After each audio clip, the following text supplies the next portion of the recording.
जय श्री कृष्णा। राधे राधे। आज पौष माह के शुक्ल पक्ष का शुक्रवार है और यह साल 2025 का अंतिम शुक्रवार है।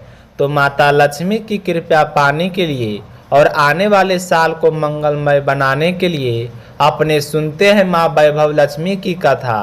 तो बोलिए वैभव लक्ष्मी माता की जय हो। एक समय की बात है, समुद्र तट में लगे एक शांत नगर में सुधा नाम की एक स्त्री रहती थी। उसका घर बड़ा था, परिवार बड़ा था, पर उसके जीवन में सुखों की कमी थी। पति दिन रात मेहनत करके अपनी आय उतनी ही कराती कि बस जरूरत पूरी हो सके। तो घर के में कला, चिंता और असंतोष का वातावरण अक्सर बना रहता। तो सुधा के मन में एक भी पीड़ा रहती कि मैं इतनी कोशिश करती हूँ, फिर भी घर में बरकत क्यों नहीं आती।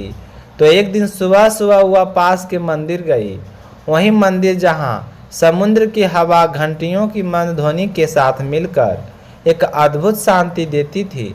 तो मंदिर में एक वृद्धा बैठी थी, श्वेत वस्त्र और शांत सुख और मुख आँखों में वैसी करुणा जैसे सब कुछ भेद कर देख ले। तो वृद्धा ने सुधा को देखा और मुस्कुराकर बोली, बेटी क्यों परेशान है? मन कह रहा है कि घर में बरकत रुकी है ना। तो सुधा चौंक गई। माँ आप कैसे जान गई? तो वृद्धा धीरे से बोली, मैं कुछ नहीं जानती बेटी, ये तो माँ वैभव लक्ष्मी की कृपा है। जब उनका आग्रहण होता है तो वे स्वयं भक्तों को अपने पास खींच लेती है। तो सुधा की आंखें भर आई। माँ क्या कोई मार्ग है जिससे घर में सुख शांति लौट आए? तो वृद्धा ने अपने छोटे से पीतल के डिब्बे से एक नीला धागा निकाला। बेटी यह धागा नहीं, माँ वैभव लक्ष्मी का आशीर्वाद है। इसे अपने घर में पूजा स्थल में रखो और शुक्रवार के दिन माँ का व्रत करो। नियम सरल है, निष्ठा और मन से और किसी का अहित ना करना और कथा सुनकर एक स्त्री को मिठाई या प्रसाद देना। तो सुधा ने श्रद्धापूर्वक सिर झुका लिया।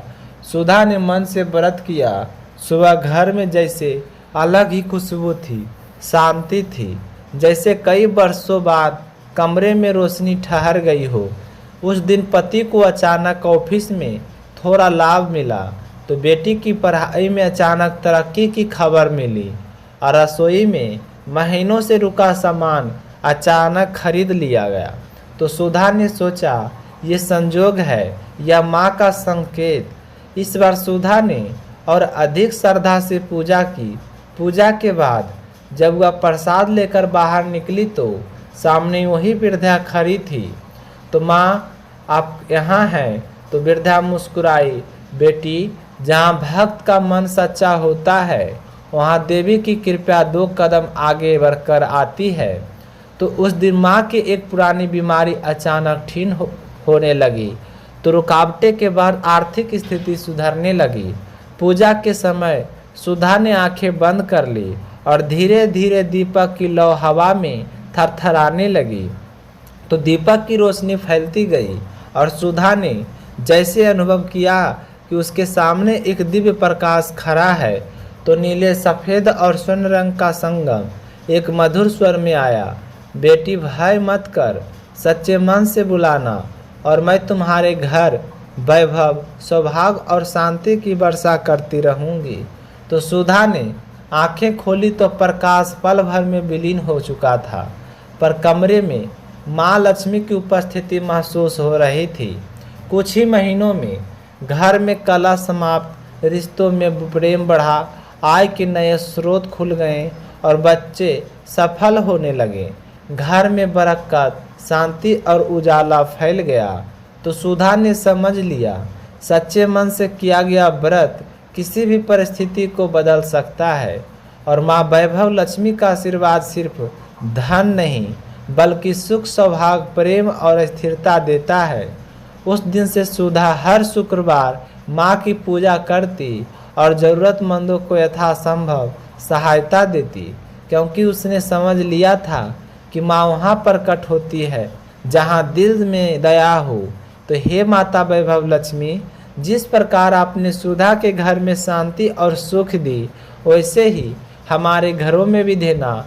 सौभाग्य, समृद्धि और प्रकाश का फैलाए रखना। बोलिए ओम श्री वैभव लक्ष्मय नमः।